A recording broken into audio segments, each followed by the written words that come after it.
हाँ, हाँ तो प्यारे बच्चों कैसे हो आप सब? उम्मीद करते हैं आप सब बहुत ही अच्छे होंगे, मस्त होंगे, ज़बरदस्त होंगे और आपकी पढ़ाई भी बहुत ही शानदार तरीके से चल रही होगी। तो आज हम लोग क्लास 10th का जी हाँ, मैट्रिक बोर्ड परीक्षा 2025 के लिए आज हम क्लास 10th के गणित का, मैथ का 30 मोस्ट VVIs क्वेश्चन को आज हम करवाने वाले हैं, जो आपके एग्जाम के लिए काफ़ी ज़्यादा महत्वपूर्ण है। ठीक है? और मैं बता दूँ बच्चों कि मैं ये जो प्रश्न लिया हूँ ना एकदम चुन-चुन कर लाया हूँ। ठीक है, तो ये जो सारे प्रश्न है आपको इसी पैटर्न पे इसी तरीके से आप लोग को एग्जाम में देखने को मिलेगा, तो आप इस वीडियो को शुरू से लेकर अंत तक जरूर देखना। तो चलिए फिर क्लास को स्टार्ट करते हैं ज्यादा लेट ना करते हुए। और इस क्लास से पहले बच्चों एक शायरी है, बहुत ही अच्छा मोटिवेशनल शायरी है, आप ध्यान से सुनेंगे। कहते हैं ना, जीतूंगा मैं ये खुद से वादा करो, जीतूंगा मैं ये खुद से वादा करो, जितना सोचते हो कोशिश उससे ज्यादा करो, तकदीर भी रूठे पर हिम्मत ना टूटे, मजबूत अपना इतना इरादा करो। तो बच्चों आज हम लोग इस इरादा करते हैं कि मैट्रिक बोर्ड परीक्षा 2025 में हम लोग बहुत ही अच्छा नंबर लाएंगे, अच्छा ग्रेड लाएंगे, ताकि हमारा माँ बाप का नाम रोशन होगा, हमारे टीचर्स का नाम रोशन होगा, हमारे मोहल्ले का नाम रोशन होगा, हमारे ये खानदान का नाम रोशन होगा। तो चलिए शुरू करते हैं ज्यादा लेट ना करते हुए। मैं बता दूं बच्चों कि इस वीडियो में हम क्लास 10th के मैथ का ऐसे ऐसे सवाल को लिए हैं जो कि चुन चुन कर लाए हैं। जी हाँ, वैसे वैसे सवाल जो आपके एग्जाम में बार बार पूछे जाते हैं, और साथ ही साथ इसी पैटर्न पे, जी हाँ बच्चों, इसी पैटर्न पे आप लोग को एग्जाम में देखने को मिलेगा इस तरीके का सवाल। तो चलिए शुरू करते हैं ज्यादा लेट ना करते हुए, और हम लोग बढ़ते हैं आगे और क्लास को शुरू करते हैं। आइए क्लास में हम लोग आते हैं, और ये देखिए हमारा मैथ का, क्लास 10th के मैथ का कितना सवाल, 30 सवाल को देखते हैं। आइए इसका जो सबसे पहला सवाल है बच्चों, जो कि काफी महत्वपूर्ण है, आपको पहला ऑब्जेक्टिव सवाल में यही सवाल आप लोग को इसी तरीके का सवाल देखने को मिलेगा। जो कि पहला सवाल क्या दिया गया है, निम्नलिखित में से कौन 140 का अभाज्य गुणनखंड है? ठीक है, तो यहां पे देखो बच्चों 140 का भाज्य गुणनखंड करना है, और यहां चार ऑप्शन दिया हुआ है, आपको चार ऑप्शन में एक ऑप्शन को सही करना है। तो हम क्या करेंगे, 140 को तोड़ेंगे। कैसे तोड़ेंगे, अभाज्य गुणनखंड के रूप में। तो चलिए मैं नीचे यहां पे सॉल्व करूंगा, उसके बाद जो आंसर इसका आएगा उसमें हम टिक मार देंगे। ठीक है, तो देखो 140 कितना लिखेंगे यहाँ पे, 140, और ऐसे हम लाइन देंगे प्यारा सा। ठीक है, प्यारा सा एक लाइन देंगे और 140 को तोड़ेंगे। और तोड़ेंगे कहां से बच्चों, पहले 2 से तोड़ेंगे, नहीं टूटेगा तो 3 से तोड़ेंगे, नहीं टूटेगा तो 4 से तोड़ेंगे, ऐसे बढ़ेंगे। तो सबसे पहले कितना से तोड़ना है आपको, 2 से तोड़ना है। कितने से, 2 से तोड़ना है, तो 2 से हम तोड़ेंगे, तो 70 दूनी हो जाता है 140। फिर देखो ये फिर 2 से जाएगा, है ना, फिर 2 से जाएगा, तो 2 से तोड़ेंगे तो 35 दूनी 70। फिर अब 2 से जाएगा, बोलेंगे गुरुजी नहीं जाएगा। अब 2 से नहीं जाएगा तो कितना से जाएगा, देखो 3 से जाएगा, 3 एक 3 नहीं जाएगा। फिर 4 से नहीं जाएगा, 5 से चला जाएगा, है ना, 5 सते 35। अब 7 कोई भी टेबल में नहीं आता है, 7 कोई भी टेबल में आता है नहीं, 1 सते 7 नहीं भी लिखेंगे तो चलेगा। अब 140 का हम अभाज्य गुणनखंड किए जब हम, तो हमें ये प्राप्त हुआ कि 2 गुना और 5 गुना 7, ये हमें प्राप्त हुआ। कितना कितना प्राप्त हुआ, 2 गुना 5 गुना 7। ठीक है, ये हमारा अभाज्य गुणनखंड के रूप में प्राप्त हुआ। अब देखना है कि ये आंसर हमारा कहां पर है, 2 गुना 5 गुना 7। तो देखेंगे 2 5 7, 2 5 7 नहीं है, तो हम इस 2 को ऐसा भी तो लिख सकते हैं बच्चों कि 2 का स्क्वायर गुना 5 गुना 7, है ना। क्योंकि 2 कितना बार है, 2 बार है, तो 2 का हम 2 लिख देंगे, 2 का पावर में 2 लिख देंगे। अगर 3 बार रहता तो 2 का पावर में हम 3 लिख देते हैं। तो 2 का पावर में 2 गुना 5 गुना 7, देखो कहां पे ऑप्शन। तो बोलेंगे गुरुजी ये ऑप्शन नंबर ए में है, तो ऑप्शन नंबर ए इसका सही जवाब हो जाएगा। उम्मीद करते हैं इस तरीके का सवाल आप लोग का एग्जाम में आएगा तो आप बना लोगे। देखो यहां जरूरी नहीं 140 रहेगा, 140 की जगह में 156 भी तो रह सकता है। कितना रह सकता है, 156 भी तो रह सकता है। तो 156 को भी आप तोड़ सकते हो, अगर 156 रहेगा तो 156 को तोड़ दोगे। 2 से तोड़ेंगे, 7 दूनी 14, 8 दूनी 16, फिर 2 से तोड़ेंगे, है ना, 3 दूनी 6, 9 दूनी 18, फिर 13 तिया 39। तो इस तरीके से अगर देखें तो 2 गुना 3 गुना 13 हो जाएगा। अरे भाई कोई भी चीज रहे यहाँ पर, 140 की जगह में 156 रहे, 240 रहे, कुछ भी रहे, आप तो बना लोगे ना। आपको कॉन्सेप्ट सीखना है बच्चों, कॉन्सेप्ट। आपको रटन तरीके से आपको नहीं पढ़ना है। ठीक है, तो उम्मीद करते हैं ये क्वेश्चन समझ में आ गया होगा कि 140 का या 156 का या 120 का कोई भी तरीके का अभाज्य गुणनखंड आता है तो आप इसको बना लोगे, है ना। जल्दी से बता दो कमेंट करके, जी सर हमको समझ में आ गया। आगे बढ़ते हैं मेरे डियर, अगला सवाल में दूसरा नंबर जो सवाल दिया गया है, क्या दिया गया है, 7 अंडर रूट 5 कैसी संख्या है।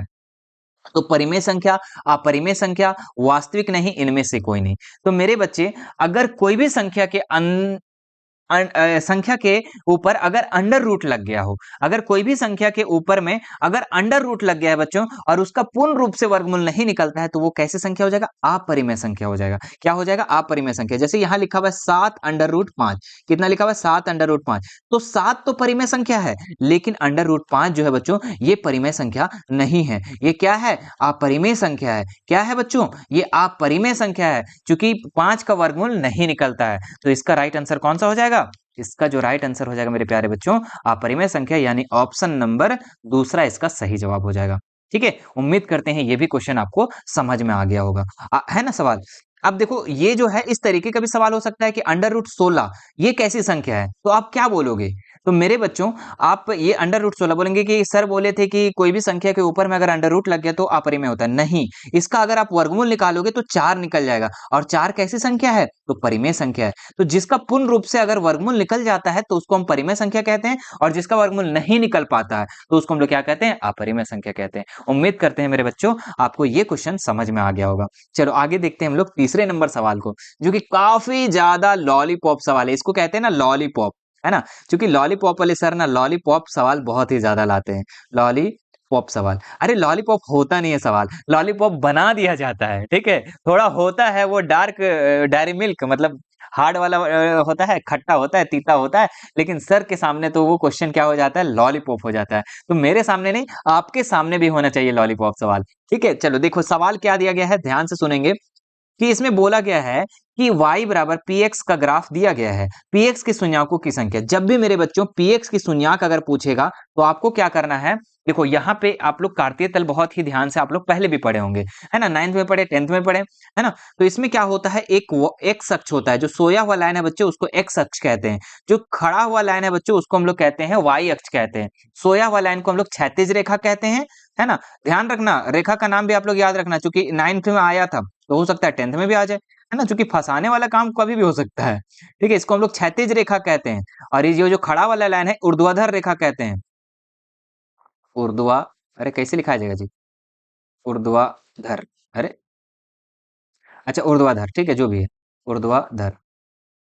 ठीक है, ऊर्ध्वाधर। ठीक है, इस तरीके से होता है। तो ये क्षैतिज रेखा, ये ऊर्ध्वाधर रेखा। ठीक है, अब देखना है यहाँ पर जब px का शून्यक पूछेगा मेरे बच्चे, तो आपको देखना है x वाले लाइन में कितना बार कटा है, ये जो रस्सी फेंका गया है वो कितना बार कटा है। तो ये x वाले लाइन में हम देखेंगे तो ये कितना बार कटा है? तो सर 2 बार कटा है, एक बार यहाँ कटा है, एक बार यहाँ कटा है। तो px के जो शून्यक होगा जी मेरे बच्चों, वो कितना हो जाएगा? 2 हो जाएगा। उम्मीद करते हैं आपको समझ में आ गया होगा। अब यही तीसरा सवाल को हम एक क्वेश्चन देते हैं, आप लोग कमेंट करके बताना। ठीक है, देखो मान लो कि ये एक एक्स अक्ष है, एक वाई अक्ष है, और यहाँ पे इस तरीके का एक क्या बना हुआ है, इस तरीके से एक रस्सी फेंका हुआ है।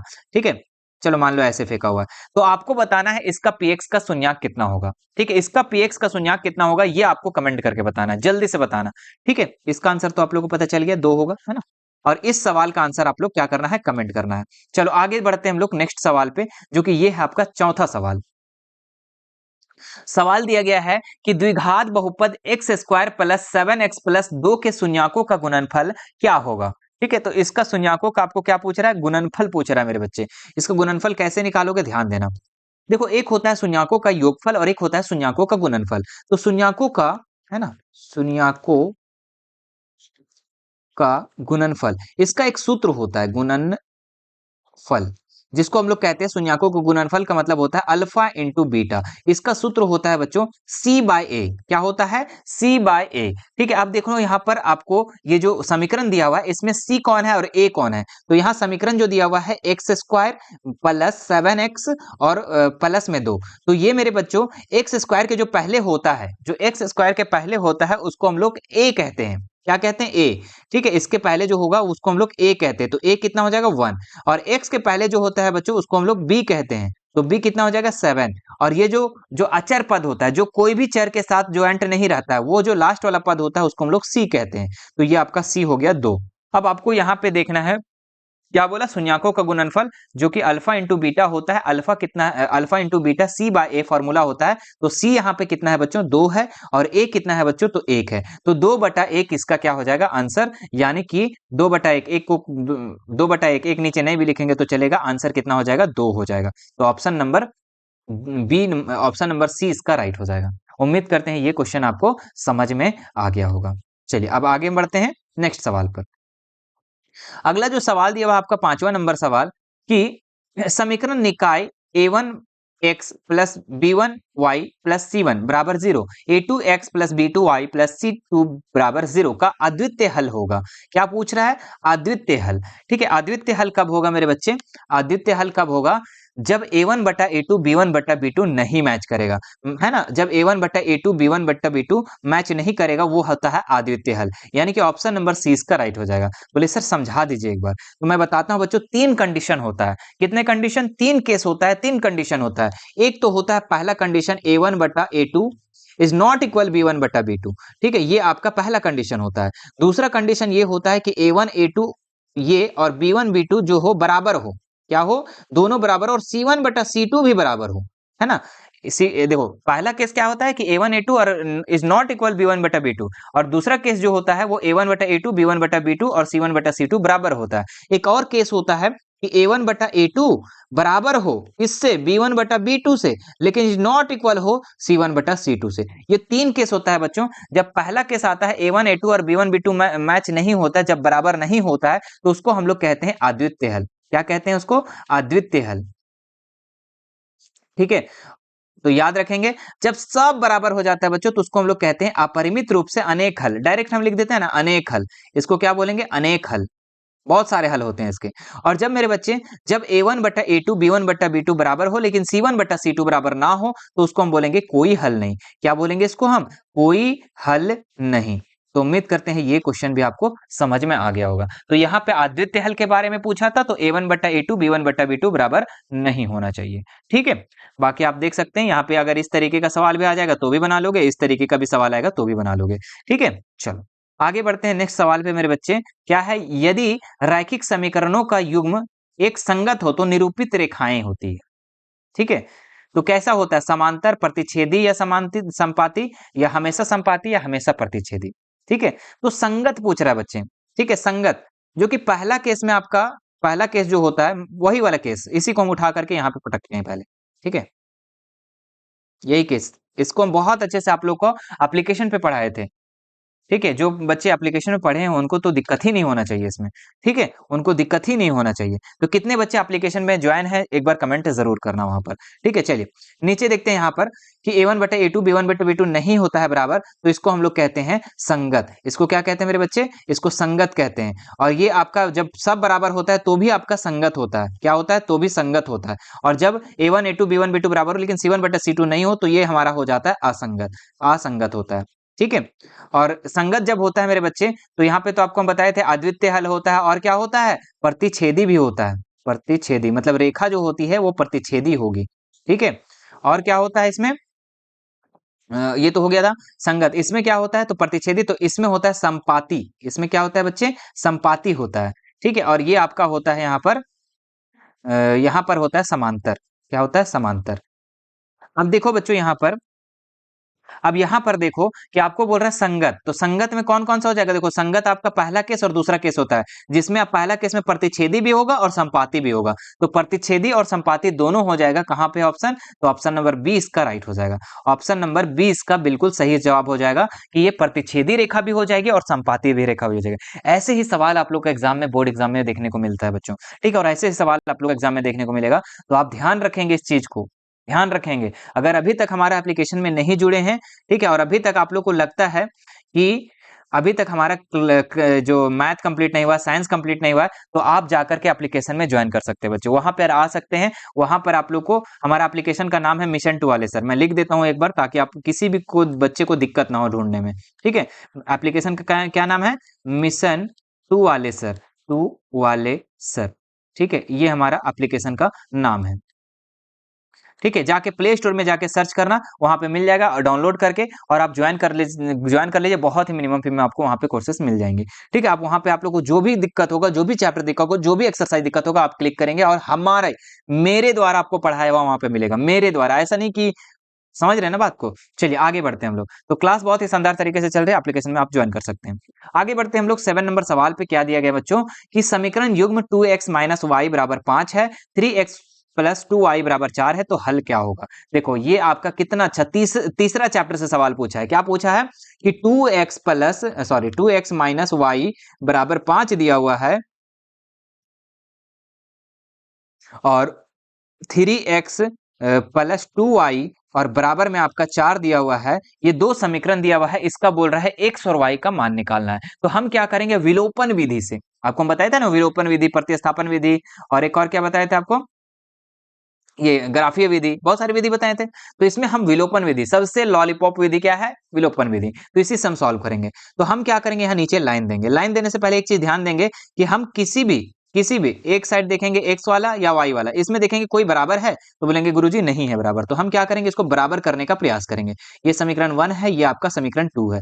तो बराबर किसको करेंगे, जो माइनस प्लस में होगा। अगर नहीं होगा तो आप किसी को भी कर सकते हैं, लेकिन जो माइनस प्लस में उसको ज्यादा प्रेफर करते हैं हम। ठीक है, तो ये माइनस प्लस में y वाला है। ठीक है, y वाला अगर हम देखेंगे तो ये हम देखेंगे इसमें कि ये साइड जो है आपका y वाला, ये क्या है, माइनस प्लस में। तो हम इसको तिरछैया क्या करेंगे, गुना कर देंगे। जैसे कि ये दो जो गुना हो जाएगा ऊपर से, और y के पहले कुछ नहीं है तो एक हो जाएगा नीचे से गुना। ठीक है, y के पहले कुछ नहीं है तो एक से गुना कर देंगे नीचे से। अब देखो ये दो को तीनों से हम गुना करेंगे, ऊपर वाले दो को तीनों से गुना करेंगे। तो 2 दूनी 4x माइनस 2y और बराबर 5 दूनी 10 हो जाएगा। एक को 3 से करेंगे तो 3x हो जाएगा, प्लस हो जाएगा 2 एका 2y और बराबर हो जाएगा 4 एका 4। नीचे हम लाइन देंगे मोहब्बत वाला, है ना, जैसे क्लास में आप लोग को मोहब्बत वाला लाइन हम सिखाए थे वैसे देंगे यहाँ पे भी। अब देखो यहाँ पे देखेंगे कौन कौन बराबर मिल रहा है। तो देखो y वाले पार्ट हम देखेंगे, y वाला, ठीक है, कि ये बराबर हो रहा है।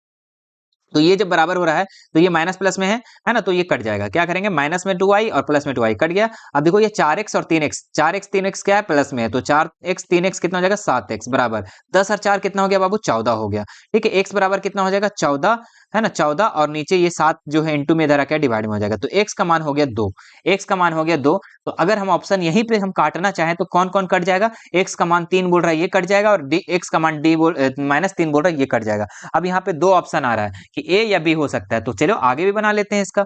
आगे बना लेंगे कैसे हम लोग, तो हम क्या करेंगे, कोई भी समीकरण में x का मान को बैठा देंगे।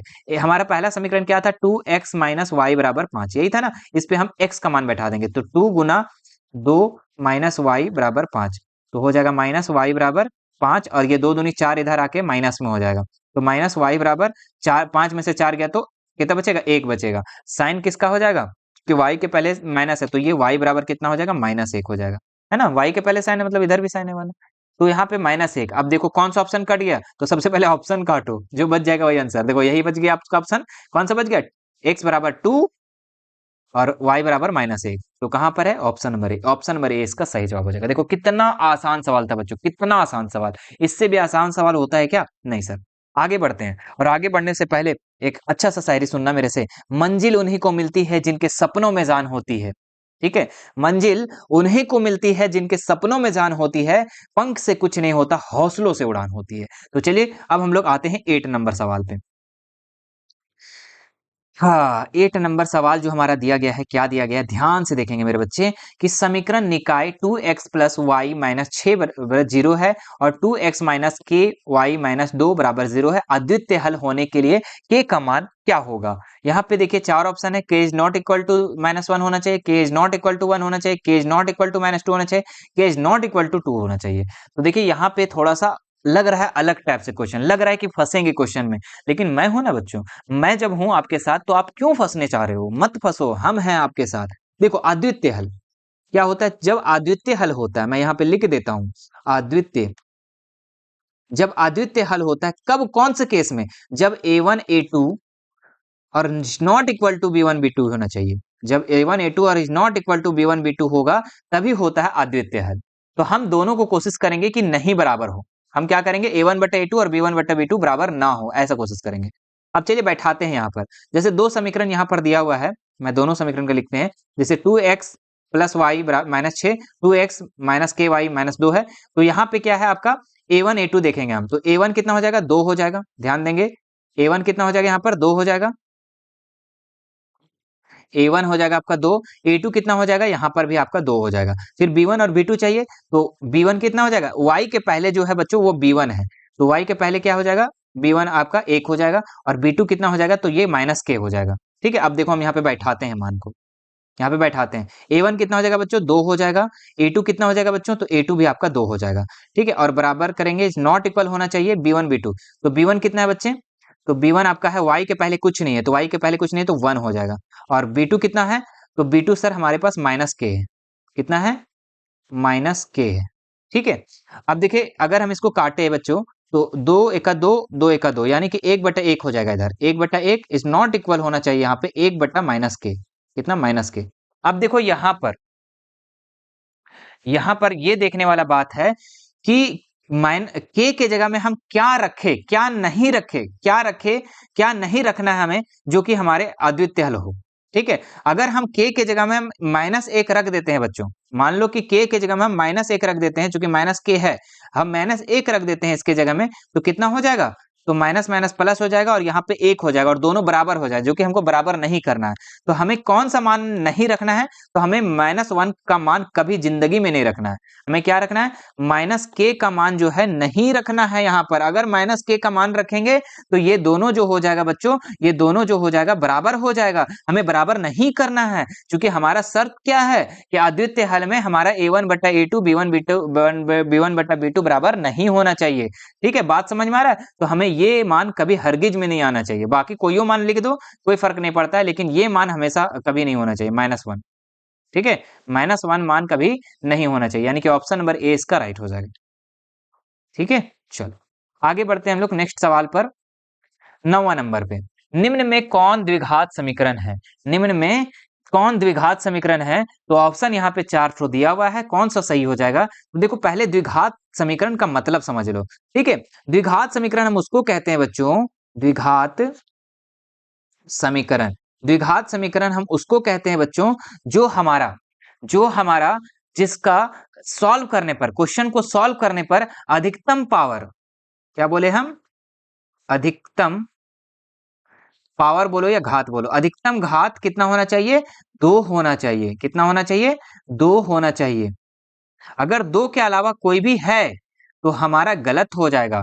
द्विघात समीकरण किसको कहेंगे, जिसमें अधिकतम घात कितना होना चाहिए, 2 होना चाहिए। तो चलिए ऑप्शन ए को उठाते हैं सबसे पहले, चलिए ऑप्शन ए को उठाते हैं, क्या है x प्लस 1 का होल स्क्वायर, x प्लस 1 का होल स्क्वायर, और बराबर में है 2x, सॉरी 2 ब्रैकेट में x माइनस 3। चलो इसको सॉल्व करते हैं, तो a x प्लस 1 का होल स्क्वायर, यानी कि a प्लस बी का होल स्क्वायर है ना, a प्लस बी का होल स्क्वायर, इसको तोड़ेंगे हम, तो ए स्क्वायर प्लस 2ab, 2 इंटू ए के जगह में x और b के जगह में हमारा हो जाएगा 1, और प्लस b का स्क्वायर यानी कि 1 का स्क्वायर, बराबर इधर हो जाएगा, 2 को x से गुना करेंगे तो 2x, चूंकि दोनों से मल्टीपल होगा ये दोनों से। ठीक है, तो 2x और माइनस 3 दूनी 6 हो जाएगा।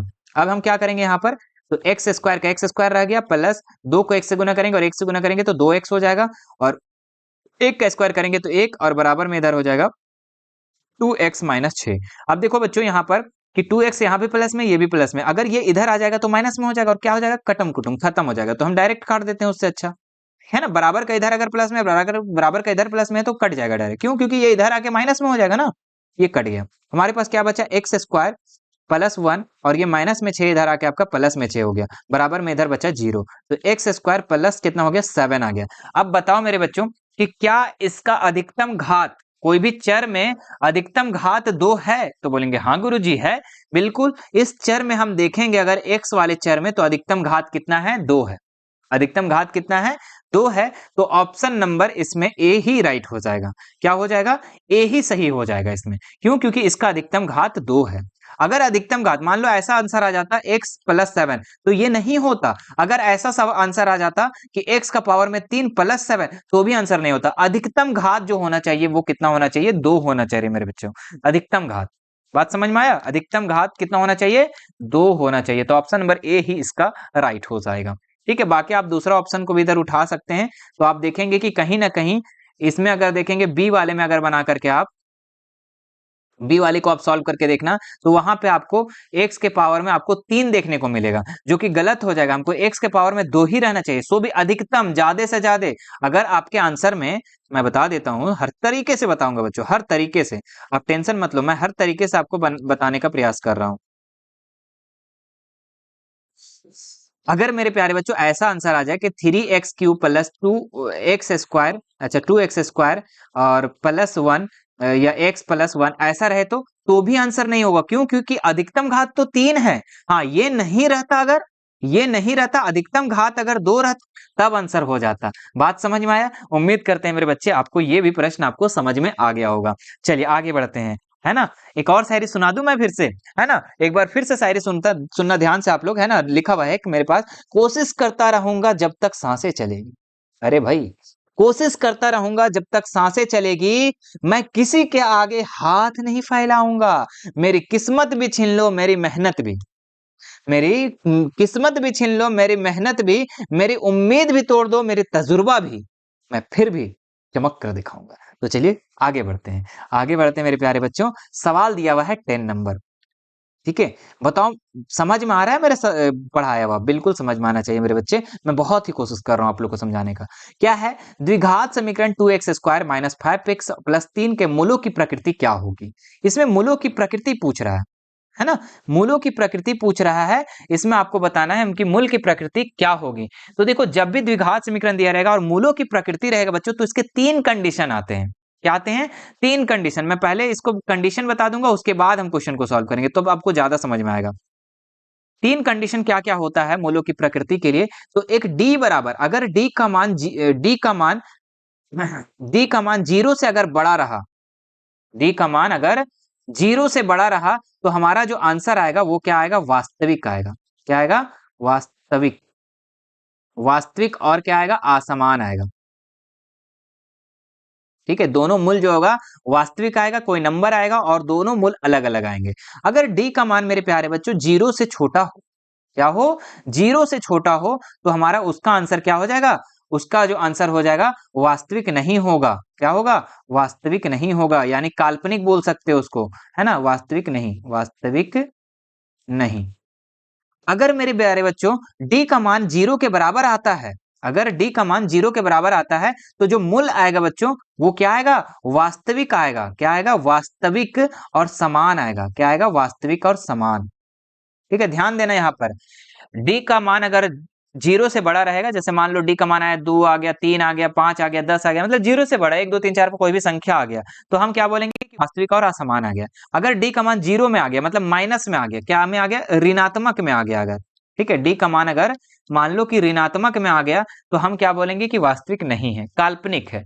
और अगर d का मान अगर 0 के बराबर आ गया मेरे प्यारे बच्चों, तो हम बोलेंगे कि वास्तविक का इसका जो मान है वास्तविक है और समान है। दोनों मूल जो आएंगे वो क्या आएंगे? समान आएंगे। उम्मीद करते हैं ये समझ में आ गया। अब हम लोग क्वेश्चन की तरफ आते हैं। क्वेश्चन हमारा क्या कह रहा है कि 2x² माइनस 5x और प्लस में 3 बराबर में 0 है। इसको सबसे पहले आप d का मान निकालो। तो d का मान का फॉर्मूला होता है b² माइनस 4ac। क्या होता है? d का मान b² माइनस 4ac। तो b कितना है बच्चों? तो देखो, ये आपका a है, मैं दिखा देता हूं। ये जो है x² के पहले ये क्या है? a है। ये x के पहले क्या है? ये b है। और ये आपका c है। तो चलो बैठाते हैं मान हम लोग यहाँ पर। ठीक है, तो b², b कितना है? तो b आपका -5, तो -5 का हम स्क्वायर कर देंगे। देखो, माइनस प्लस को ध्यान में रखना, माइनस लिखेंगे यहाँ पर। 4 इंटू a का मान कितना है? 2 है, और c का मान कितना है? 3 है। तो 5 का स्क्वायर करेंगे, -5 का स्क्वायर करेंगे तो कितना हो जाएगा? 5 ये 25। ठीक है, ये माइनस माइनस खत्म हो जाएगा स्क्वायर में, पता है ना ये चीज? हाँ सर, ये तो बच्चे वाला चीज नहीं बताना पड़ेगा आपको। 4 दूनी 8 या 24, कितना आ गया? यानी कि 1 आ गया। यानी कि d का मान जो आ गया मेरे प्यारे बच्चों, d का जो मान आ गया वो 0 से बड़ा आ गया है ना। 0 से बड़ा यानी 1 2 3 4 5 कोई संख्या में आ गया, तो इसका जो मान आएगा वो क्या आएगा?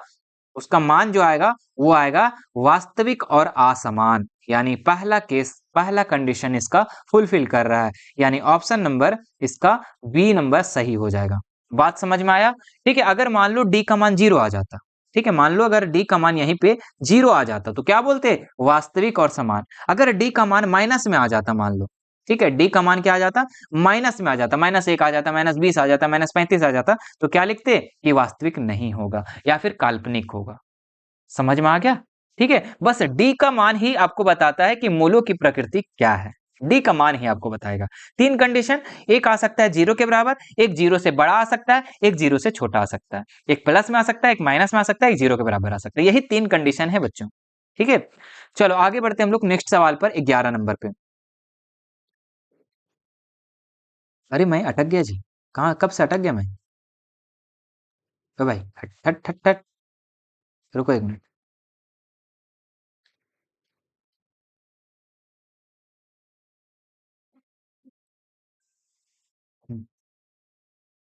ये कैसे होगा? मैं अटक गया यहाँ पर। 1 मिनट रुकिएगा, मैं फिर से लेता हूँ। एक लाइन पे रहेंगे आप लोग। यहाँ पे ये बंद भी नहीं ना होता है, बंद होता तो बढ़िया था। कैसे करूँ मैं, कैसे करूँ? 1 मिनट लाइन पे आप लोग रहेंगे, ठीक है? मैं थोड़ा सा एक काम कर रहा हूँ, इसको कर देंगे ना। आ गया video video video video video video.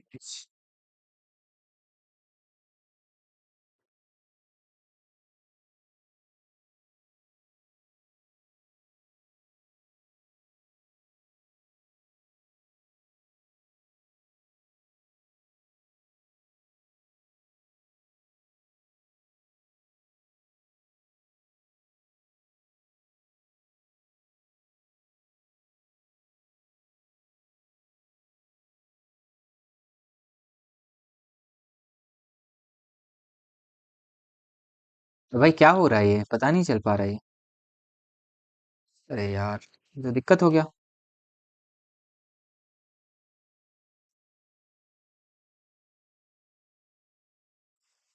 टक क्यों गया यहाँ पर?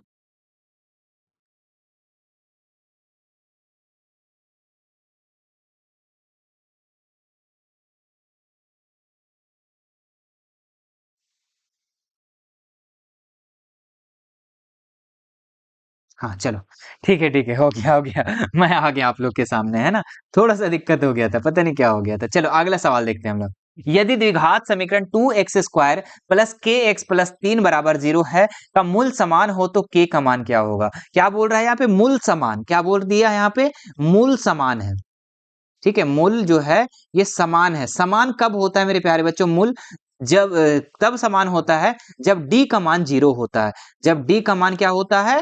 0 होता है, तभी हमारा मूल समान होता है। अभी हम लोग जस्ट पीछे बताए थे आप लोगों को कि d का मान जब 0 होता है तब क्या होता है? मूल जो होता है वो समान आता है, वास्तविक आता है, तो हमारा 0 होगा। तो d का फॉर्मूला क्या होता है? B square minus 4ac, B square minus 4ac बराबर में हो जाएगा 0। अब देखो यहाँ पे इसमें हम जो समीकरण दिया हुआ है, इस पे बैठाएंगे हम लोग। तो b कितना है यहाँ पे? k है, तो k का स्क्वायर कर देंगे यहाँ पर।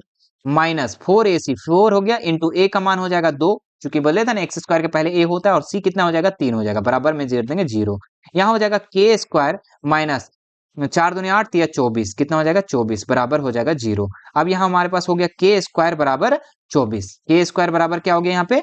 24 हो गया। अब यहाँ पे बना देता हूँ मैं। अच्छा यहीं पे बना देता हूँ, कोई दिक्कत नहीं, इसी को हम छोटा कर देते हैं।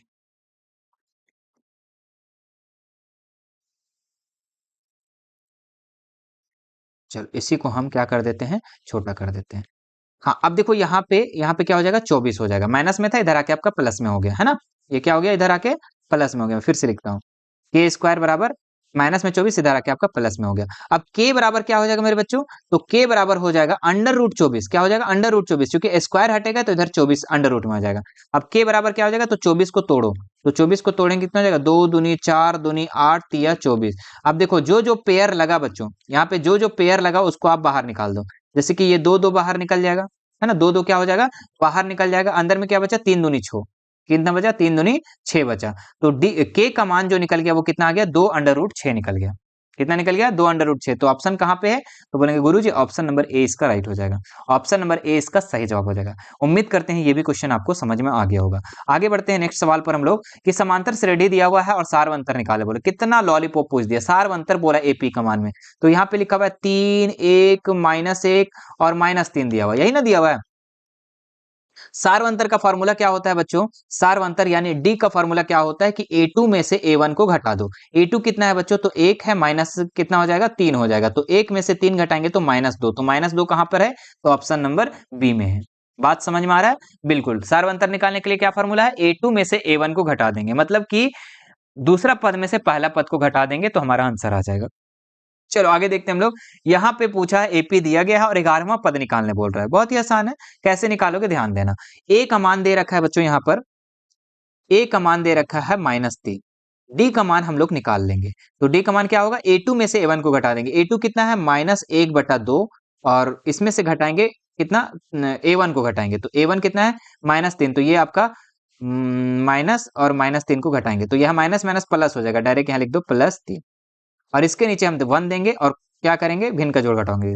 2 1 कैल्सियम 2 हो जाएगा, 2 को कितना पढ़ेंगे 2 आएगा एक बार और 1 को 1 से गुना करेंगे तो -1 प्लस 1 को कितना पढ़ेंगे 2 आएगा तो 2 बार और 2 को 3 से गुना करेंगे 3 दूनी 6 हो जाएगा। इधर आ जाओ तो माइनस प्लस माइनस 6 में से 1 गया तो 5/2 बच गया।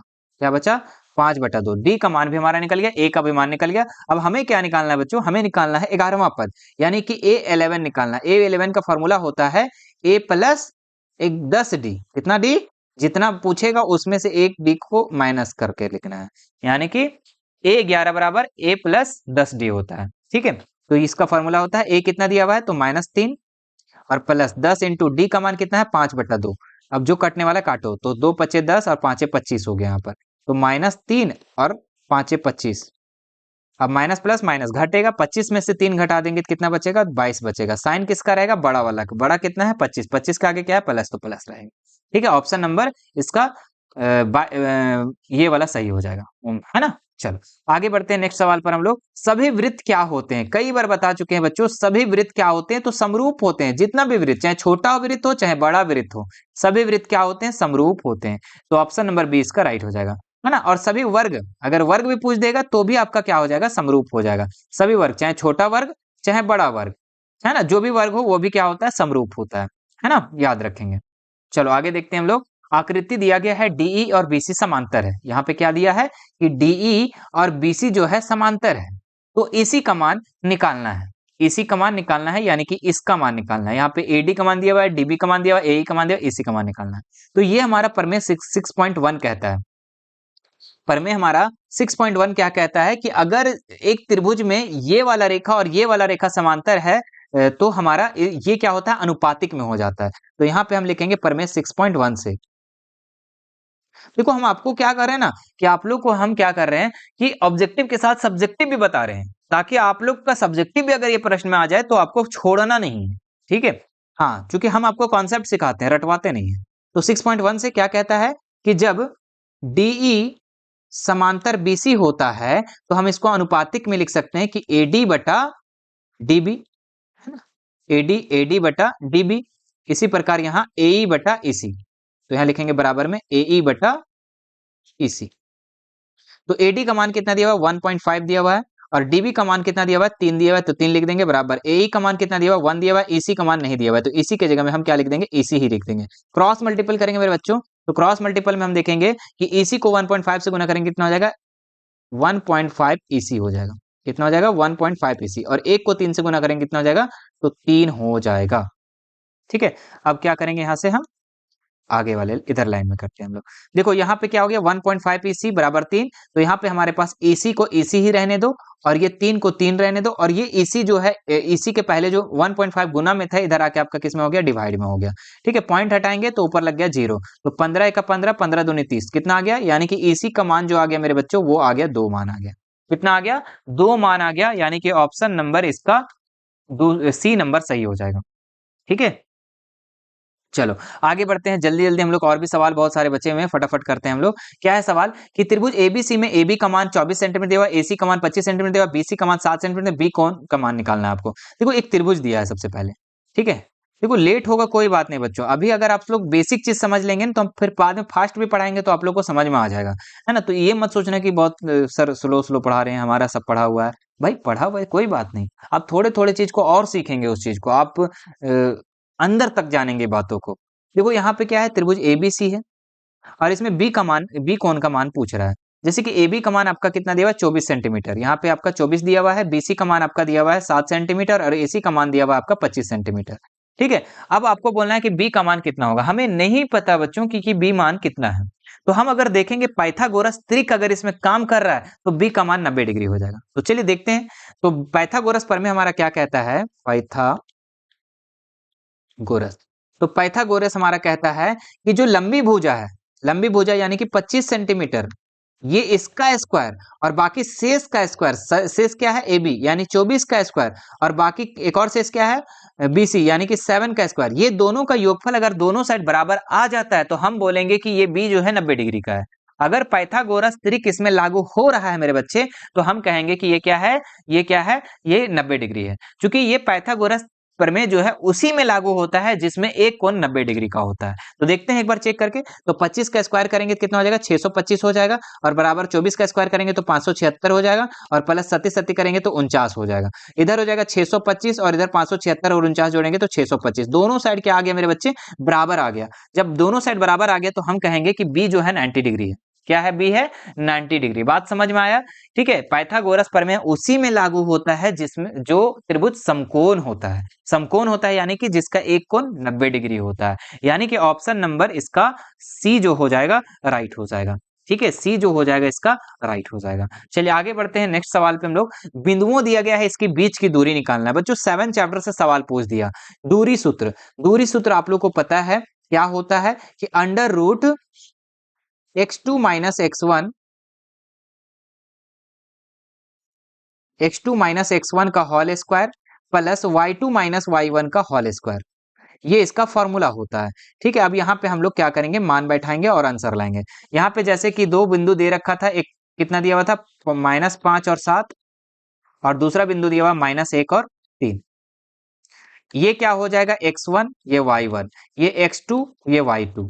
ठीक है, तो हमें क्या लिखना है, x2 कितना है, -1, और माइनस लिखेंगे, x1 कितना है, -5, तो माइनस माइनस यहाँ पे +5 हो जाएगा, इसका कर देंगे स्क्वायर प्लस y2 कितना है बच्चे, तो y2 यहाँ पे 3 है, और यहाँ माइनस देंगे, यहाँ पे 7 हो जाएगा, इसका कर देंगे हम स्क्वायर, बराबर देंगे यहाँ पर, अंडर रूट डालेंगे। देखो मैं, अगर आप लोग को बनाना आता है मेरे बच्चे, तो आप लोग मेरे से फास्ट बनाओ ना, क्या दिक्कत है, आप लोग मेरे से फास्ट बनाओ, जल्दी से बनाओ और देखो आंसर आ रहा है कि नहीं आ रहा है। तो देखो यहाँ पर क्या हो जाएगा, माइनस प्लस माइनस हो जाएगा, एक में से 5 घटाएंगे तो 4 बचेगा, तो 4 का स्क्वायर हो जाएगा बराबर, अच्छा सॉरी, 4 का स्क्वायर हो जाएगा प्लस 3 और 7, माइनस माइनस प्लस माइनस है ना, घटेगा, 7 में से 3 गया तो 4, -4 बचा, और -4 का स्क्वायर करेंगे तो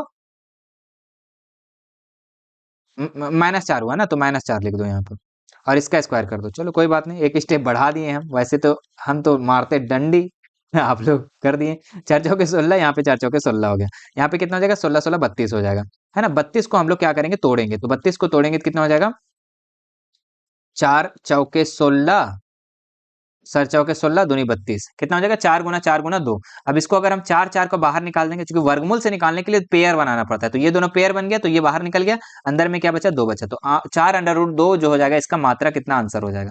ठीक है, तो ऑप्शन नंबर इसमें कौन सा सही हो जाएगा, ऑप्शन नंबर सी इसका राइट हो जाएगा। चलिए आगे बढ़ते हैं मेरे बच्चे, क्या दिया हुआ है, बिंदुओं 2 और 4, 6 और 8 को मिलाने वाले रेखाखंड का मध्य बिंदु का निर्देशांक पूछा है। मतलब कि मेरे बच्चे, ये दो रेखा आपका यहाँ पर दे रखा था, सॉरी एक रेखा दे रखा था, एक रेखा के दो बिंदु दी गई थी, 2 और 4 और 6 और 8। ठीक है, इसका बोला कि इसका बीचों बीच में जो बिंदु आएगा, ठीक है, इसका जो बीचों बीच में बिंदु आएगा उसका x और y का मान को आपको निकालना है। तो मध्य बिंदु का निर्देशांक का फॉर्मूला क्या होता है पता है, मध्य बिंदु का निर्देशांक।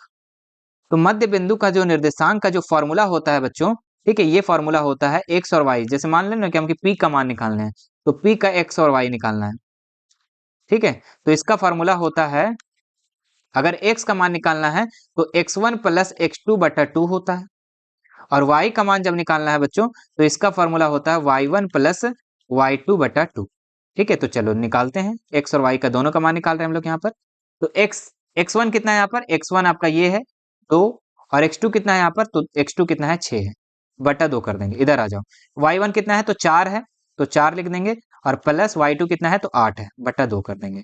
तो 6 2 8 हो गया, 8 को 2 से डिवाइड करेंगे, यहाँ पे कॉमा देंगे, 8 4 12 हो जाएगा, 12 को 2 से डिवाइड करेंगे, तो कितना से काटेंगे इसको, 4 दूनी 8, 6 दूनी 12, यानी कि 4 और 6 इसका मध्य बिंदु का निर्देशांक निकल गया। कितना निकल गया, 4 और 6, मध्य बिंदु का निर्देशांक कितना निकल गया, 4 और 6 निकल गया। बात समझ में आया? बहुत ही आसान है बच्चों, बहुत ही आसान है मध्य बिंदु का निर्देशांक निकालना। क्या करना, x1 प्लस x2/2, x का मान निकल जाएगा, y निकालने के लिए y1 प्लस y2/2, y का मान निकल जाएगा। कुछ है हार्ड? नो सर, कुछ हार्ड है नहीं सर। चलो आगे बढ़ते हैं। कब तक याद करूं मैं उसको, कब तक अश्क बहाऊं, यारो रब से दुआ करूं मैं उसको भूल जाऊं। चलो देखो 19 नंबर सवाल। ठीक है, चलो। पुराने गाने भी कभी कभी ना बहुत मजा आता है, सच्ची बता रहे हैं। अगला सवाल यहाँ पे दिया है, दो समरूप त्रिभुजों की भुजाएं दी गई है 4 और 9 अनुपात में है बच्चे, इन त्रिभुजों के क्षेत्रफल का अनुपात कितना होगा। जब भी इस तरीके का सवाल आता है कि जब दो त्रिभुज समरूप है, जब भी दो त्रिभुज क्या हो, समरूप हो, तो दोनों त्रिभुज के जो भुजाएं अनुपात में दिया गया है, मतलब 4:9, और इसका क्षेत्रफल का अनुपात जब भी पूछेगा बच्चों, तो इसका क्या करना, 4 का स्क्वायर कर देना और यहाँ पे 9 का स्क्वायर कर देना। अनुपात में देखे 9 का स्क्वायर कर देंगे, 4 का स्क्वायर करेंगे तो 16 और 9 का स्क्वायर करेंगे तो 81, यानी 16:81 इसका आंसर हो जाएगा। कहां पे है, तो ऑप्शन नंबर इसमें डी इसका राइट हो जाएगा। बोलेंगे गुरुजी सी क्यों नहीं होगा, 81 16 तो इसमें भी है। नहीं बाबू, आपको जैसा अनुपात वैसा आंसर। पहले 4 था तो 4 का स्क्वायर, तो और 9 था बाद में तो 9 का स्क्वायर बाद में। ठीक है, चलो आगे बढ़ते हैं हम लोग 20 नंबर सवाल पे। सवाल जो दिया गया है, यदि tan a बराबर 4/3 है तो sin a का मान ज्ञात करना है। ठीक है, क्या मान दिया हुआ है, tan a, tan a का मान दे रखा है 4/3, है ना, यानी कि ये दिया हुआ है आपका 4/3, यानी कि tan का फॉर्मूला क्या होता है, p/b होता है। ठीक है, p/b यानी कि लंब बटा आधार होता है। लंब और आधार दिया बच्चों, आपको क्या निकालना है, कर्ण को निकालना है। तो कर्ण का फॉर्मूला क्या होता है, लंब का स्क्वायर। ठीक है, कर्ण का स्क्वायर, कर्ण का फॉर्मूला होता है √ लंब का स्क्वायर प्लस आधार का स्क्वायर, यही ना होता है। हाँ सर, यही होता है। तो लंब कितना है बच्चों, 4, तो 4 का स्क्वायर करेंगे प्लस आधार कितना है बच्चों, 3 है, 3 का स्क्वायर करेंगे, √ लगाएंगे यहाँ पर, तो कितना हो जाएगा, 4 चौके 16 और प्लस 3 दिया 9। अब 16 और 9 कितना हो जाएगा, 25 हो जाएगा, और 25 का वर्गमूल निकालेंगे तो 5 हो जाएगा। कितना हो जाएगा, 5। यानी कि कर्ण भी आपका निकल गया। क्या निकल गया, कर्ण भी निकल गया। अब जो जिस चीज का पूछेगा, जो भी त्रिकोणमिति का पूछेगा, हम लोग आसानी से निकाल लेंगे। जैसे कि यहाँ पे आप पूछ दिया साइन, साइन ए का, तो साइन का फॉर्मूला क्या होता है, लंब बटा कर्ण। क्या होता है, लंब बटा कर्ण। तो लंब कितना मान निकाले अभी हम लोग जस्ट, तो 5 निकाले। अच्छा सॉरी, लंब 5 निकाले कहाँ से, लंब जो हमारा कितना दिया हुआ है, तो 4 दिया हुआ है, और कर्ण अभी हम लोग जो निकाले कितना निकाले, 5, तो 4/5 इसका आंसर हो जाएगा। कितना हो जाएगा, 4/5 इसका आंसर हो जाएगा। ठीक है, अब आप लोग एक एक क्वेश्चन हम देते हैं, उसको बना के दिखाओ। कोस ए का फॉर्मूला निकाल करके बताओ, कोस ए का कितना आंसर होगा वो बताओ जल्दी से। ठीक है, कोस कोस ए का आंसर कितना होगा वो कमेंट करके बताओ जल्दी से, 20 नंबर का। चलो आगे देखते हैं हम लोग अगला सवाल, कि यदि √3 सेक थीटा बराबर 2 है तो थीटा का मान कितना होगा। यानी बोला गया है कि √3 सेक थीटा बराबर कितना दिया हुआ है, 2 दिया हुआ है, तो sec theta is equal to क्या हो जाएगा, तो 2/√3 हो जाएगा, क्योंकि इधर इनटू में है, इधर आके आपका डिवाइड में हो जाएगा। अब देखो ये 2/√3, 2/√3 की जो है सेक का कितना थीटा में है, सेक का कितने थीटा में, कितना थीटा का मान 2/√3 है, सेक 45 का मान, सेक 0 का मान, सेक 60 का मान, सेक 30 का मान, सेक 90 का मान। तो हम लोग को पता है मेरे बच्चे कि सेक जो है 30 डिग्री का मान जो होता है वो होता है 2/√3, तो सेक 30 इसका मान आंसर आ जाएगा। थीटा का मान जो आ जाएगा वो कितना आ जाएगा, तो 30 डिग्री आ जाएगा। चलो आगे देखते हैं नेक्स्ट सवाल पे हम लोग, कोसेक 31 डिग्री, क्या दिया हुआ है सवाल, कि कोसेक 31 डिग्री और माइनस दिया हुआ है सेक 59 डिग्री, यही ना दिया हुआ है। चलो ये भी बहुत ही आसान है, इस तरीके का जब भी प्रश्न रहेगा तो उसका आंसर 0 लिख देना एकदम साफ साफ। कैसे, देखो ध्यान दो, कोसेक को हम चेंज नहीं करेंगे, कोसेक 31 को कोसेक 31 रहने दो, सेक को हम चेंज करेंगे। तो सेक को कैसे चेंज करेंगे, सेक सेक 59 है ना जी, यहाँ पे हम 90 - 31 लिख सकते हैं 59 को। बताओ 59 को हम 90 - 31 लिख सकते हैं, तो बोले हाँ गुरु जी लिख सकते हैं, क्योंकि 90 में से 31 घटाएंगे तो 59 बचेगा ही बचेगा। अब यहाँ पे क्या हो जाएगा, cosec 31 minus sec 90 - theta is equal to क्या होता है, कोसेक थीटा। क्या होता है, कोसेक थीटा। थीटा का मान कितना हो जाएगा, 31। अब देखो कोसेक 31 से कोसेक 31 को हम घटाएंगे तो क्या बचेगा, 0 बचेगा। क्या बचेगा, 0 बचेगा। तो ऑप्शन नंबर इसमें क्या हो जाएगा, हीरो वाला ऑप्शन। हीरो कौन सा ऑप्शन है, तो ऑप्शन नंबर ए। चलो आगे बढ़ते हम लोग नेक्स्ट सवाल पर। जिंदगी जीना आसान नहीं होता, बिना संघर्ष का कोई महान नहीं होता। जिंदगी जीना कोई आसान नहीं होता, बिना संघर्ष का कोई महान नहीं होता, जब तक ना पड़े पत्थर की चोट, फिर पत्थर भी भगवान नहीं होता। ठीक है, चलो आगे बढ़ते हैं नेक्स्ट सवाल पे। एक स्तंभ की छाया की लंबाई स्तंभ की ऊंचाई से कितना है? 1.1 बटा अंडर रूट 3 गुनी है। सूर्य का उन्नयन कोण ज्ञात करना है। देखो कैसे बनेगा बच्चों। ठीक है, देखो ये सवाल आप लोग, हमको लग रहा है लगभग लोग नहीं बना पाएंगे, लेकिन चलिए आज हम बता देते हैं तो आप लोग बना लोगे इसको। ठीक है, जैसे मान लो कि एक स्तंभ है, स्तंभ मतलब फुटता उठता होगा कुछ, तो ये है स्तंभ। ठीक है, और इसकी जो छाया की लंबाई है, ये स्तंभ की ऊंचाई से 1 बटा अंडर रूट 3 गुनी है। तो हम क्या करेंगे ना, स्तंभ की ऊंचाई को हम लोग क्या मान लेते हैं? एच मान लेते हैं। स्तंभ की ऊंचाई को क्या मान लेते हैं? एच मान लेते हैं। ठीक है, और जो छाया है, देखो ये स्तंभ है खड़ा, और ये इसका छाया बन रहा है। क्या बन रहा है? इसका छाया बन रहा है। तो अगर हम छाया देखेंगे मेरे बच्चों, तो इसका बोल रहा है 1 बटा अंडर रूट 3 गुना, है ना, यानी कि एच जितना है, जैसे यहाँ पे हम लिख देते हैं एक माना स्तंभ, स्तंभ कितना हो जाएगा? एच हो जाएगा।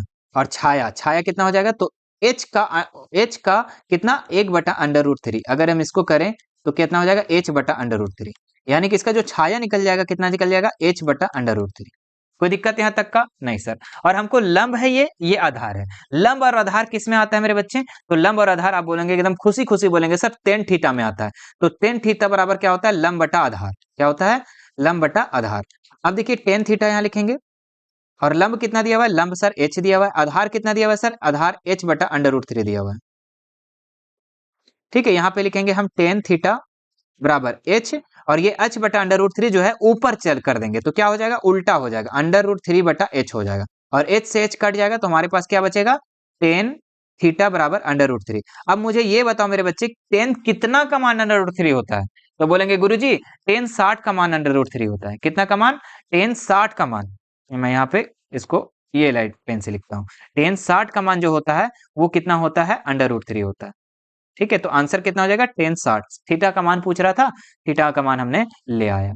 ठीक है, एक बार फिर से बता दे, थोड़ा नया क्वेश्चन है ना, फिर से बताते हैं हम। देखो यहाँ पे बोल दिया कि एक स्तंभ की छाया की लंबाई स्तंभ की ऊंचाई से 1/3 गुनी है। सूर्य के उन्नयन कौन पूछ रहा है इसमें? ठीक है, मतलब हमको थीटा का मान पूछ रहा है। तो देखो हम क्या मान लिए? एच स्तंभ की ऊंचाई को मान लिए। अब हमें बोल दिया कि जो ऊंचाई है उसी का 1/3, जो 1 बटा अंडर रूट 3 गुनी उसका क्या है? छाया है, ये वाला छाया है। ठीक है, तो हम यहाँ क्या लिए? माना स्तंभ की ऊंचाई हम लोग एच मान लिए, और छाया जो हम लोग क्या मान लिए? कि एच का 1 बटा अंडर रूट 3। तो 1 बटा अंडर रूट 3 हम बनाए तो एक एच बटा अंडर रूट 3 आ गया। अब हमारे पास आ गया लंब भी आ गया और आधार भी आ गया भाई। लंब और आधार किस में आता है? तो टेन थीटा में आता है। तो टेन थीटा बराबर क्या होता है? लंब बटा आधार। तो लंब कितना है? एच है, और आधार कितना है? एक बटा एच बटा अंडर रूट 3 है। अब हम एच बटा अंडर रूट 3 को जब उल्टा कर देंगे तो ये क्या ऊपर कर देंगे तो उल्टा हो जाएगा, तो एच एच कट जाएगा, अंडर रूट 3 बचेगा। अब पता है आपको कि अंडर रूट 3 जो है किसका वैल्यू है? तो टेन 60 का मान है। चलिए थीटा का मान भी निकल गया आप लोग। अगला सवाल देखते हैं हम लोग, एक वृत्त की कितनी स्पर्श रेखाएं हो सकती हैं? मेरे बच्चे कई बार बता चुके हैं, जब चैप्टर अबर ही पढ़ा रहे थे हम एप्लीकेशन पे, उसमें हम आप लोग को बताए थे कि एक वृत्त में मात्र दो स्पर्श रेखाएं हो सकती है ना, समांतर। ध्यान रखना इस चीज का भी, समांतर पूछा है। स्पर्श रेखाएं तो बहुत हो सकती है, लेकिन समांतर, जैसे कि यहां से इसी का समांतर जस्ट इसी का नीचे, एक वृत्त में दो ही स्पर्श समांतर रेखाएं हो सकती है। समांतर जो रेखा है वो कितना हो सकती है? तो दो ही हो सकता है। अरे भाई चलिए थोड़ा नीचे कर देते हैं इसी। चलो हटो। तो एक स्पर्श रेखा में कितने समांतर रेखाएं हो सकती है? तो दो ही समांतर रेखा हो सकती है। अगर सवाल आ जाए कि एक वृत्त में कितनी स्पर्श रेखाएं हो सकती है, तो अनंत बहुत सारी हो सकती है, लेकिन समांतर पूछ देगा तो दो ही हो सकता है। ठीक है, बस याद रखेंगे। आगे बढ़ते हैं हम लोग। 5 सेंटीमीटर त्रिज्या वाले एक वृत्त के बिंदु का टाइम कितना हो गया? चलो कोई बात नहीं। 5 सेंटीमीटर त्रिज्या वाले एक वृत्त के बिंदु पर P पर स्पर्श रेखा PQ और केंद्र O से जाने वाली रेखा से बिंदु Q पर इस प्रकार मिलती है कि OQ का मान 12 सेंटीमीटर, PQ की लंबाई निकालना है। देखो मैं ये बताता हूँ। जैसे कि एक वृत्त है मेरे बच्चे, एक वृत्त है, और वृत्त के बीच में क्या है? एक केंद्र है, और केंद्र है, और यहाँ एक स्पर्श रेखा है। केंद्र का नाम क्या है जी? O नाम दिया हुआ है, और स्पर्श रेखा का नाम क्या दिया हुआ है? P दिया हुआ है। अब मैं यहाँ पे दो स्पर्श रेखाएं खींच सकते हैं। नहीं, एक ही स्पर्श रेखा है ना। यहाँ से एक चल जाएगा स्पर्श रेखा, और यहाँ केंद्र से मिला देगी ये रेखा। ठीक है, और यहाँ से एक रेखा ये हो जाएगा। ठीक है, ये रेखा हो जाएगा। अब देखो यहाँ पे क्या क्या मान दिया हुआ है? ये इसका नाम है आपका Q। इसका नाम क्या है? Q है। अब देखो यहाँ क्या क्या दिया गया है? तो जाने वाली रेखा इस प्रकार मिलती है कि ओ क्यू का मान 12 सेंटीमीटर दिया हुआ, ओ क्यू ये आपका दिया हुआ 12 सेंटीमीटर। ठीक है, और एक चीज और क्या दिया हुआ है यहाँ पर, त्रिज्या 5 सेंटीमीटर दिया हुआ है, त्रिज्या विभव का 5 सेंटीमीटर। आपको पी क्यू का मान निकालना है, इसका मान निकालना है मेरे बच्चे। किसका मान निकालना है? इसका मान आपको निकालना है। तो यहाँ 90 डिग्री है तो हमें आधार का मान निकालना है। अब हमें इसका फॉर्मूला पाइथागोरस प्रमेय हम लोग लागू करेंगे, और इसका फॉर्मूला क्या होता है? इसका फॉर्मूला होता है ओ क्यू का, ओ क्यू आपका क्या है? कर्ण है। एक ओ क्यू का स्क्वायर बराबर ओपी का स्क्वायर प्लस पी क्यू का स्क्वायर।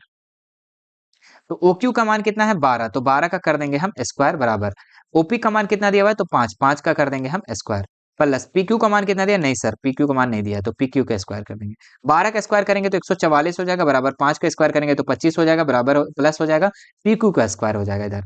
ठीक है, ये 25 इधर आके आपका किस में हो जाएगा? माइनस में हो जाएगा, तो 144 माइनस 25 और बराबर में इधर हो जाएगा पी क्यू का स्क्वायर। ठीक है, अब ये 144 में 25 घटाएंगे कितना बचेगा? 119 बचेगा बराबर यहाँ पे हो जाएगा पी क्यू का स्क्वायर। ये स्क्वायर जो है इधर आके आपका किस में हो जाएगा बच्चों? तो ये अंडर रूट में हो जाएगा, तो अंडर रूट 119 बराबर पी क्यू। हमें पी क्यू का मान ही निकालना था, हमें पी क्यू का मान भी निकल गया। और देखो अगर 119 का वर्गमूल निकलता तो निकाल देते, नहीं निकला है भैया तो नहीं निकला है, और ऑप्शन में भी हमारा यही आंसर है, तो हमारा कौन सा आंसर हो जाएगा? Option number D.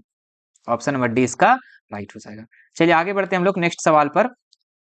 26 नंबर पर आर वाले त्रिज्या वाले अर्धवृत्त का क्षेत्रफल पूछा है। अर्धवृत्त का पूछा है बच्चों। पहले वृत्त का क्षेत्रफल क्या होता है? तो पाई आर स्क्वायर होता है। अब अर्धवृत्त का तो आधा कर दो इसका, है ना, आधा कर दो तो कितना हो जाएगा? पाई स्क्वायर बटा 2। देख लो कहां पर ऑप्शन, पाई स्क्वायर 2। हमको हम इसको इस तरीके से भी लिख सकते हैं, 1/2 पाई स्क्वायर। लिख सकते हैं कि नहीं लिख सकते हैं? बिल्कुल लिख सकते हैं, है ना। तो कहां पे है? ऑप्शन नंबर बी है। ऑप्शन नंबर बी इसका राइट हो जाएगा। ठीक है, चलो, क्योंकि पाई स्क्वायर को 1 से गुना करेंगे तो पाई स्क्वायर ही होगा। ठीक है, तो 1/2 हम इसको लिख सकते हैं।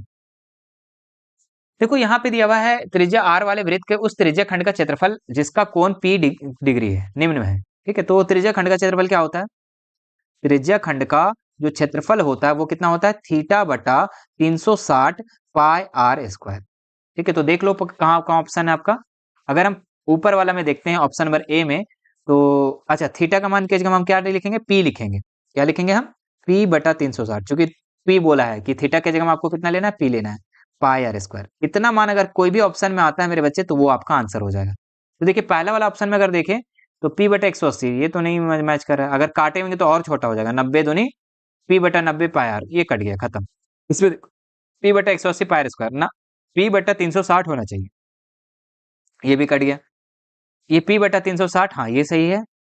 2 पाई आर पाई आर स्क्वायर होना चाहिए, ये भी कट गया। यहाँ पे देखो तो पी बटा तीन, सर 360 यहाँ 720 से कैसे होगा? अरे भाई यहाँ पे देखो 2 से इस काट सकते हैं हम, तो 36 दूनी 72 कितना हो गया? 360। मतलब कि ऑप्शन नंबर डी इसका राइट हो जाएगा, पी बटा 360 पाई आर स्क्वायर, है ना।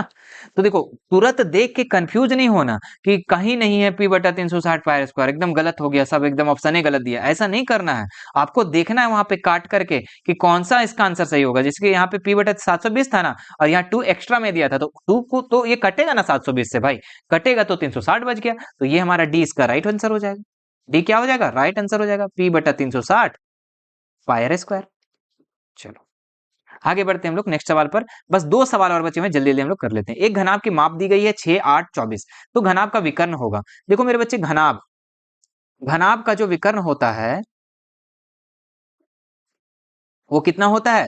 Under root L square plus B square plus H square, ये इसका फॉर्मूला होता है। नाटक तो नहीं ना गया? नहीं गया। ठीक है, अब देखो यहाँ पे एल कितना दिया हुआ है यहाँ पर, तो एल जो है आपका दिया हुआ है यहाँ पर, ये आपका एल है, मैं लिख देता हूँ यहाँ पर, तीनों मान दिया हुआ है जी, तीनों का माप, ये एल दिया हुआ है, ये बी दिया हुआ है, ये एच दिया हुआ है। चलो मान बैठाते हैं यहाँ पर हम लोग फटाक से। तो एल का मान हो जाएगा 6, 6 का स्क्वायर करेंगे, 8 हो जाएगा बी का मान, तो 8 का स्क्वायर करेंगे यहाँ पर, और प्लस एच कितना है ये? एच आपका 24 है, ये स्क्वायर करेंगे। ठीक है, लेंथ ब्रेथ हाइट, तो अंडर रूट 6 का स्क्वायर 36 प्लस 8 का स्क्वायर 88 64 और प्लस 24 का स्क्वायर 576, सबको जोड़ेंगे कितना हो जाएगा? 36 और 64, 100, 100 और 576, तो कितना हो जाएगा? 676।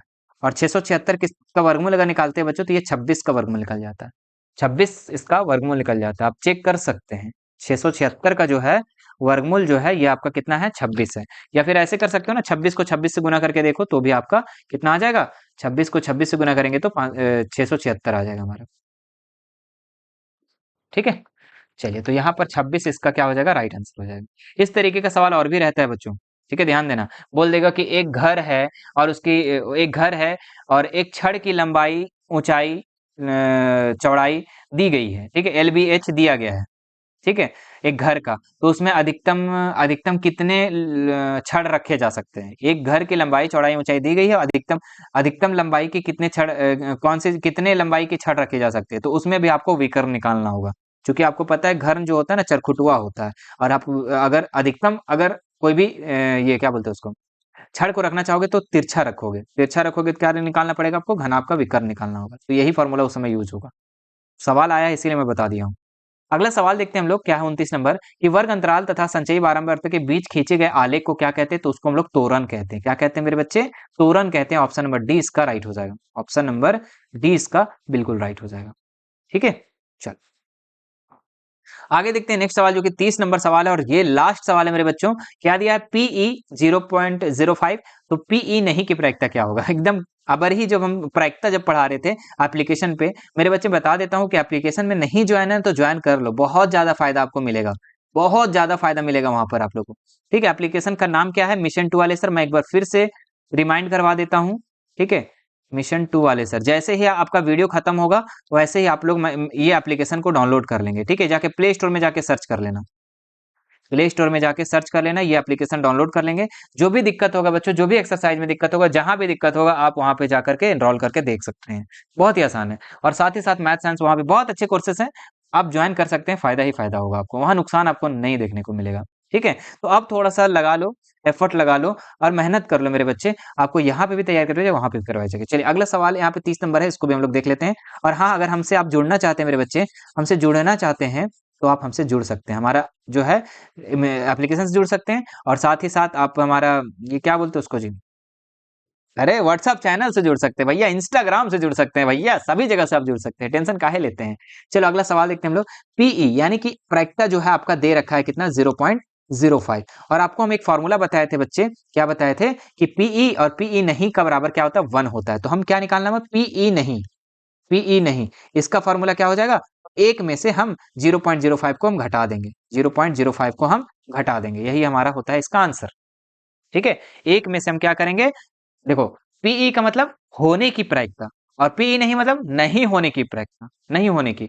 तो हम क्या करेंगे? पीई नहीं बोला है तो 1 में से हम पीई होने की प्रायिकता को हम घटा देंगे, इसका फॉर्मूला होता है, यहाँ पे लिख देता हूं मैं एक बार। तो क्या करेंगे? एक में से पीई कितना है? 0.05, हम घटा देंगे तो कितना बचेगा? तो एक में से हम घटाते हैं इधर, एक में से कितना? 0.05 को हम घटाते हैं, पॉइंट देंगे, 0 0 हो जाएगा। 10 में से 5 गया तो 5, 9 9 बचा यहाँ पर, यहाँ पे 0 बचा, तो 0.95 कितना आ जाएगा? 0.95 इसका आंसर हो जाएगा। उम्मीद करते हैं ये भी क्वेश्चन आपको समझ में आ गया होगा मेरे बच्चों। ठीक है, एक मिनट रुकिएगा।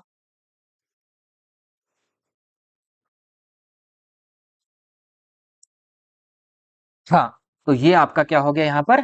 30 सवाल आज हम लोगों ने अभी तक कंप्लीट कर दिया। मुझे आशा है कि आपको ये वीडियो पसंद आया होगा और आपको बहुत चीजें जानकारी भी मिल गया होगा, बहुत चीजें आपको समझ में भी आ गया होगा, और बहुत चीज नया नया जानकारी आप लोग को मिला होगा। मुझे आशा है अगर वीडियो आपको अच्छा लगा मेरे डियर, तो आप हमारे वीडियो को क्या करना है? शेयर करना है।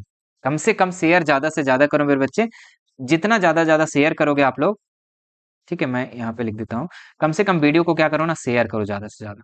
ठीक है, और आप लोग तो 10th में तो चले गए हो बच्चों, 10th में तो चले गए हो, अब 9th वाले बच्चे तो अपना तैयारी करेंगे, उनका भी तो एग्जाम है 2025 में। तो क्या आप नहीं चाहते हमारे चैनल पे वो आकर जुड़े? तो आपको क्या करना है मेरे बच्चे? आपको हमारे चैनल के बारे में अपने, आप तो स्कूल जाते होंगे ना, अभी तो जाओगे ना, कम से कम 15-20 दिन, 25 दिन, एक महीना जो भी जाओगे ना, तो कम से कम उस टाइम पर आप अपने बच्चे, अपने जूनियर को, आप लोग क्लास 9th वाले बच्चे को आप जरूर बताना कि एक बार मिशन 2 वाले सर से आप एक बार तैयारी करके देखो, मजा नहीं आएगा तो फिर छोड़ देना। ठीक है, एक बार हमारे एप्लीकेशन के बारे में, सॉरी बोलते हैं, हमारे चैनल के बारे में जरूर बताना, और उन्हें पिछला वीडियो जो भी होगा वो आप उसे निकाल कर दे देना, उसे शेयर कर देना कि ये सब वीडियो देखो, बहुत ज्यादा फायदा होगा। इतना तो मेरे लिए कर सकते हो मेरे बच्चे, इतना तो कर सकते हो। हम आपके लिए इतना ज्यादा एफर्ट करते हैं, बता रहे हैं ना, एक रूम में बंद होकर के आप लोग के लिए हम इतना ज्यादा मेहनत करते हैं, इतना ज्यादा हम क्वेश्चन को चुनते हैं, क्वेश्चन को सेलेक्ट करते हैं, फिर हम उसको पीडीएफ में बनाते हैं उसको, मतलब बहुत ज्यादा मेहनत लगता है। तो क्या आप इस मेहनत का एक थोड़ा-सा गिफ्ट नहीं दे सकते मुझे? एक छोटा-सा गिफ्ट दे दो मेरे बच्चे कि आपको क्या करना है, क्लास 9th वाले बच्चों को इसमें बुलाना है, इसमें लाना है, उनके लिए भी मैं वीडियो बनाऊँगा, उनके लिए भी तैयारी करवाऊँगा। तो ये गिफ्ट हम आप लोग से माँगते हैं, गुरु दक्षिणा के तौर पे, तो आप उससे ज़रूर बताना, ठीक है? और आप लोग की तैयारी भी शानदार तरीके से होगा, लाइव क्लासेस भी होगा, रिकॉर्डेड क्लासेस भी होंगे, सभी तरीके से तैयारी होगा। चलिए फिर आप लोगों के साथ मिलते हैं नेक्स्ट वीडियो में और एक प्यारा-सा कमेंट ज़रूर कर देना, मिशन टू आपके सपनों को सपोर्ट करेगा मेरे प्यारे बच्चों। मिशन टू आपके सपनों को, आपके उद्देश्य को, आपके ड्रीम को पूरा करेगा। चलिए मिलते हैं नेक्स्ट वीडियो में, थैंक्स सो मच।